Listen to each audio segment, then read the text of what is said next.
முதலமைச்சர் உடல்நிலை குறித்து தவறாக வதந்தி பரப்பிய 2 பேர் கைது செய்யப்பட்டுள்ளனர். இதுகுறித்து சென்னை காவல்துறை வெளியிட்டிருக்கும் செய்திக்குறிப்பில், அதிமுக தகவல் தொழில்நுட்ப பிரிவின் மாநில செயலாளர் ராமச்சந்திரன் அளித்த புகாரின் அடிப்படையில் முகநூலில் முதல்வர் உடல்நிலை குறித்து வதந்தி பரப்பிய நாமக்கல்லைச் சேர்ந்த சதீஷ்குமார் என்பவர் கைது செய்யப்பட்டிருக்கிறார்.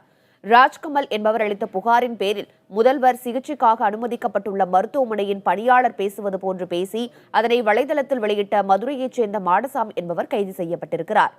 இதேபோன்ற வதந்திகளை முகநூல், ட்விட்டர், யூடியூப் மற்றும் வாட்ஸ்அப் போன்ற சமூக வலைதளங்களில் பதிவு செய்த குற்றத்திற்காக 43 வழக்குகளை சென்னை மத்திய குற்றப்பிரிவு காவல்துறையினர் பதிவு செய்திருக்கிறார்கள்.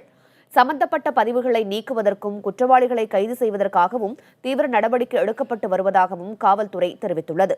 எனவே பொதுமக்கள் தவறான தகவல்களையும் வதந்திகளையும் சமூக வலைதளங்களில் பதிவு செய்வதும் அதனை பிறருக்கு அனுப்புவதும் சட்டப்படி குற்றமாகும் என்றும் காவல்துறை எச்சரிக்கை விடுத்திருக்கிறது.